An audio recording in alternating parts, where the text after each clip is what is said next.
இந்திய ரூபாய்கள் பற்றின சில ஃபேக்சுவல் டேட்டா தெரிஞ்சுக்கலாம்.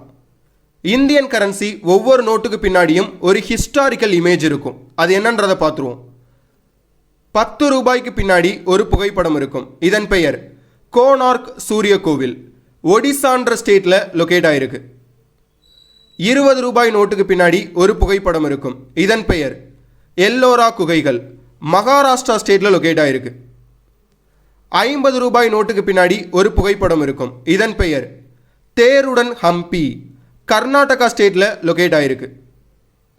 100 ரூபாய் நோட்டுக்கு பின்னாடி ஒரு புகைப்படம் இருக்கும். இதன் பெயர் ராணி கி வாவ், குஜராத் ஸ்டேட்டில் லொக்கேட் ஆகிருக்கு. 200 ரூபாய் நோட்டுக்கு பின்னாடி ஒரு புகைப்படம் இருக்கும். இதன் பெயர் சஞ்சி ஸ்தூபம், மத்திய பிரதேஷ் ஸ்டேட்டில் லொக்கேட் ஆகிருக்கு. 500 ரூபாய் நோட்டுக்கு பின்னாடி ஒரு புகைப்படம் இருக்கும். இதன் பெயர் செங்கோட்டை, நியூ டெல்லியில் லொக்கேட் ஆகிருக்கு. 2000 ரூபாய் நோட்டுக்கு பின்னாடி ஒரு புகைப்படம் இருக்கும். இதன் பெயர் மங்கள்யான். பாஸ், உங்களுக்கான கேள்வி, reserve bank of India recent டைம்ஸில் ஒரு கரன்சியை ஸ்டாப் பண்ணிட்டாங்க. இனிமேட்டு இந்த நோட்டு பயன்பாட்டில் இருக்காதுன்னு சொல்லிட்டு, அது எந்த நோட்டுன்றதை கமெண்ட் செக்ஷனில் மென்ஷன் பண்ணுங்கள். சேனலை சப்ஸ்கிரைப் பண்ணுங்கள். தேங்க்யூ.